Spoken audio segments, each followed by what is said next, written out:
You're following along in your Bibles, I hope you are. The Pew Bible, it's page 1035, where we'll begin today. If you're in your own Bible, it's Ecclesiastes chapter 2, part of what Evelyn just read. We'll go through the first 10 verses today in the second chapter. And as I mentioned, if you would like to go through the rest of that chapter, there's some interesting stuff in it. We're going to do that tomorrow morning, so 11 o'clock. Just one more plug for the class. Okay, friends, we're looking at Ecclesiastes in the second chapter. Let's look at the first couple of verses here.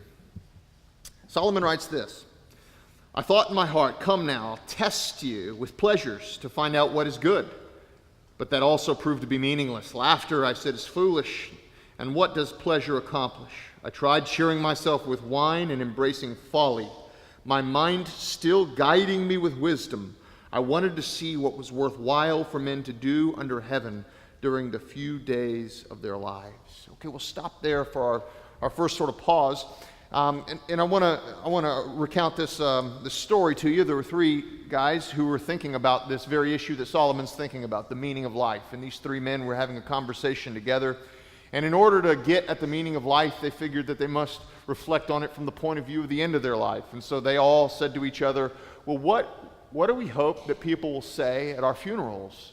And there was one man who said, well, I hope that people will stand up and recognize that I was a generous person. I think that's got to do with the meaning of life, to be a generous person. And I hope that's what people say about me. And the second man said, that's great, but I think it really has more to do with family. I hope that they recognize that I was a good husband. I hope they say that I was a good father. And the third man reflected on what he hoped people would say, and he said, I hope at my funeral people say, look, he's moving.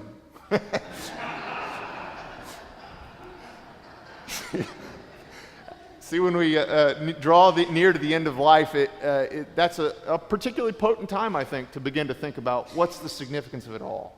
And much like these men in the story, when we have to pursue nearly to the end of our life to something in hopes that something will have meaning, will have significance ultimately and finally in the end.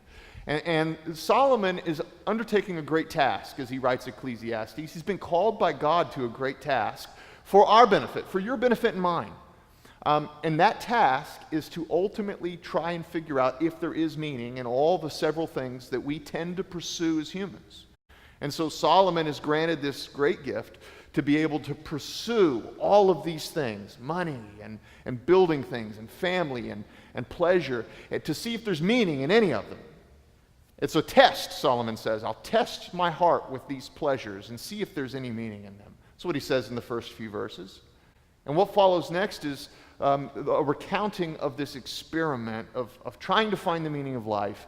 And ultimately, when we get to verses 9 and 10 today, we'll see or 10 and 11 today, we'll see some of the results of that experiment. Let's listen, though, as he begins. In verse 4, he says, I undertook great projects. I built houses for myself and planted vineyards. I made gardens and parks and planted all kinds of fruit trees in them. I made reservoirs to water groves of flourishing trees. What we see in these verses is that Solomon builds stuff. Actually, we're going to see Solomon do three different sorts of things in today's verses. We're going to see that Solomon tries to build stuff to see if there's meaning in it. We're going to see that Solomon tries to own stuff to see if there's any meaning in it. And then we'll see that Solomon tries to enjoy stuff to see if there's any meaning in it. So he builds stuff, he owns stuff, and he enjoys stuff. And those are all things that we do too. And is there any meaning? Is there any significance eternally in those endeavors? Well, Solomon begins with building stuff, and he builds all kinds of things that we would probably never be able to build. Groves of trees and houses and reservoirs full of water, because he's the king. He's got a lot of ability to build. But we do build things. Brittany and I have just recently built a house out in Murrayville. Well, we didn't, but builders built it for us. And it's a good house. It'll be there for a while, and we hope to be there for a while. But we build all sorts of things, and I think the reason that we build things, at least in part, is because we recognize the problem with our own mortality. At some point in time, we're going to die, just a fact of life, and after that happens, the only thing that will be left are the things that we've built. So people will know, yeah, John Pflug lived, but in part they'll know that because they'll know that's where John Pflug used to live, and that's John Pflug's family. Even after I'm gone, those things that I've built, our family, our companies, our reputations, our legacies, so those are the things that we build, and they last long after us. And so we see Solomon also building stuff to see if there's any significance in it. Let's see what he does next, though. In verse 7, I bought male and female slaves, and I had other slaves who were born in my house. I also owned more herds and flocks than anyone in Jerusalem before me. I amassed silver and gold for myself and the treasures of kings and provinces. Let's stop right there in the middle of that verse for now. So we saw that Solomon built stuff, and now we see that he owns stuff, that he accumulates wealth to see if there's any meaning in it. And it's something that we tend to do too. We build our fortunes and our wealth throughout the course of our lifetime. Jesus talks a lot about wealth in the New Testament, and in fact, he talks more about wealth than almost anything else. And what Jesus says, essentially, about wealth is to be very careful with it, because it's very dangerous. It's not bad, but it is dangerous.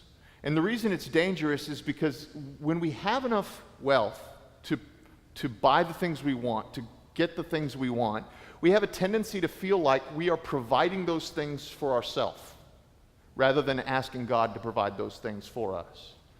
It's kind of hard to pray the prayer that we pray every week. Give us this day our daily bread. When we've got thousands of dollars in the bank account, we say, daily bread?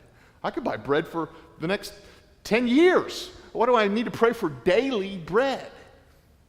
And yet God asks us to come humbly before him every day to ask for that day's provision to be provided by him.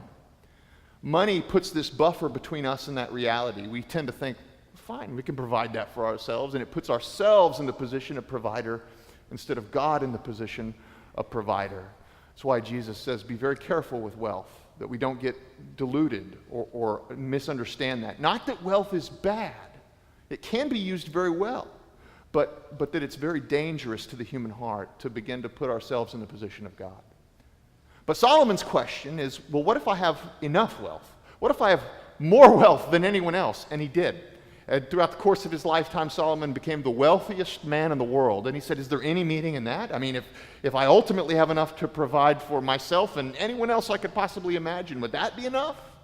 And so he amasses this wealth and all these slaves and all this property. He's a very wealthy man.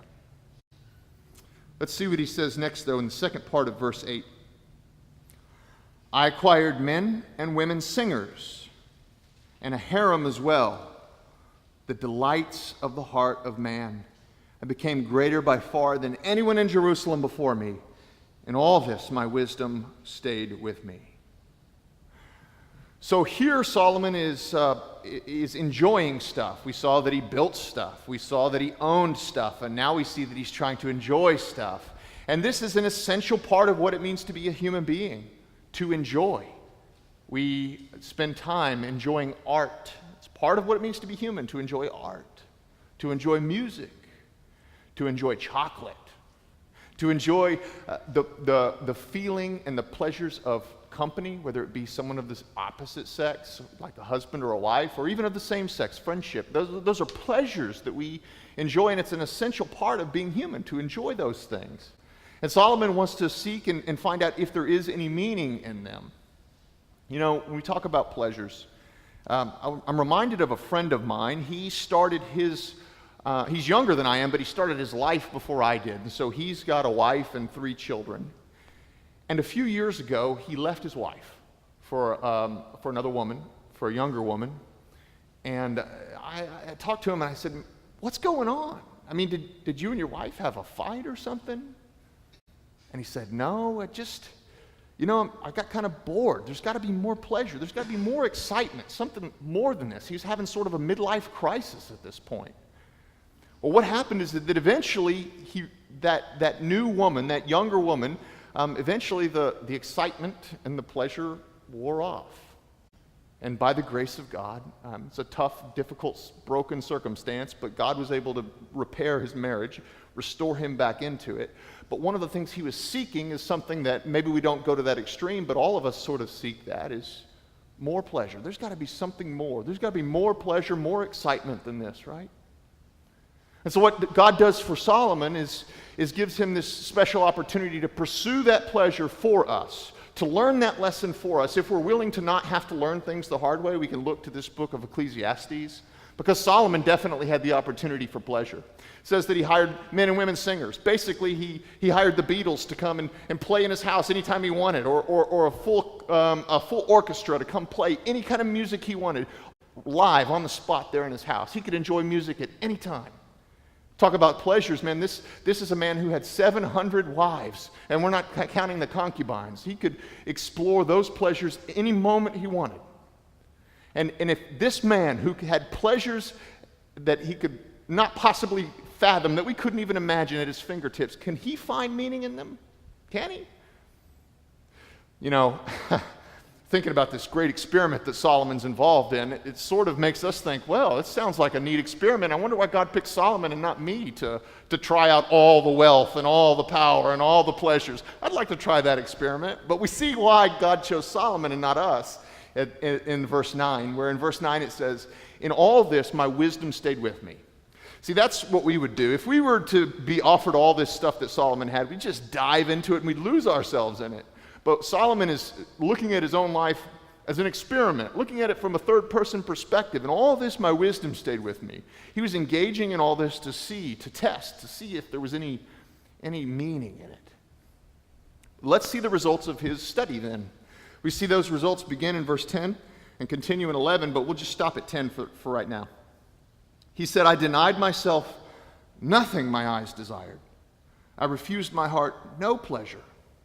My heart took delight in all my work, and this was the reward for all my labor." Some interesting things that we take away from this particular verse. One is that there is reward for our work. Now, you guys have heard me preach a lot, and this is a very different sort of tone. You hear me preach, say, faith alone. Faith alone is what saves us, and that's true. Faith alone is indeed what saves us, but this serves as a counterbalance to that. Not contradicting, but a counterbalance to say that when we work, there is reward for our work. And it begins right here and now. What is that reward? Well, look closely at that verse. It says halfway through, "My heart took delight in all my work, and this was the reward for all my labor." That the delight we take in working is the reward that we gain. If you're not doing something that you delight in, you should. You should do something that you delight in. Have you ever come home from a long, hard day's worth of work and you just fall into your bed or your recliner exhausted, but it's a good kind of exhausted? Have you ever felt that feeling? You enjoy it. You're exhausted, but you enjoy it because you're in a house that your career has provided for. You're among a family that you're able to provide for, and you enjoy that reality. And that's something that you take pleasure in. That's the reward for your work. Anyone who's ever been involved anyone who's ever been in a marriage knows that marriage is a lot of hard work. It is. But there's also a great reward for marriage because there are emotional pleasures in it, and there are spiritual pleasures in it, and there are physical pleasures in it. These are the rewards for hard work. Just yesterday, I was having my hair cut by a young lady, 19 years old, and I asked her, I said, do you like what you do? And she said, "Oh yeah, I love it, but it's so busy. I've worked 89 hours, I think she said, something crazy like that in the last week." And I said, "Wow, that's a lot of hours to cut hair." And she said, "Yeah, but there's nowhere else I'd rather be than doing this." Taking pleasure in your work is the reward in and of itself. But the problem that we face is that often, rather than trying to take simply the reward that is self-evident in the work, we end up looking for more. God intended for our work to be pleasurable to us, and that pleasure is the reward in and of itself. But we have a tendency with our hearts to seek more than just pleasure. There's got to be more than just that involved in this doing stuff and building stuff and enjoying stuff. And Solomon gives us this sort of ominous last word here in 11, a caveat to his findings. Here's what he says in 11. Yet when I surveyed all that my hands had done, and what I had toiled to achieve, everything was meaningless, a chasing after the wind. Nothing was gained under the sun. So here's the problem with the heart. Our hearts were made to be filled with God. And when sin came into our lives, we ripped God out. And when we ripped God out, it left a big hole in our heart. And ever since then, we've been trying to fill that hole with building stuff.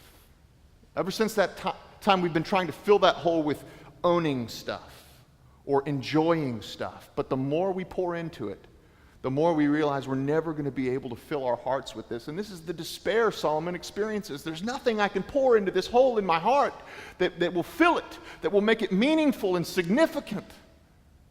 And the reason is because that hole wasn't meant to be filled with all the stuff of creation. It was meant to be filled by the Creator. So here's what God's done for us. Since our heart is broken and has a hole in it, God sent to us his heart in the person of Jesus Christ. And what Christ did on the cross was to completely forgive our past sin, to completely forgive all of our sin, and give us an opportunity to return to him in faith. And when we do that, all of a sudden Christ, who is the God of heaven and earth, fills that hole in our heart. The one who is made for that hole returns there to make us complete and satisfied, not in the stuff of creation, but in Jesus Christ, through whom all things were made and for whom all things were made, the Creator of heaven and earth. He comes in and he restores our life and adds significance and meaning and grace and makes everything else worthwhile.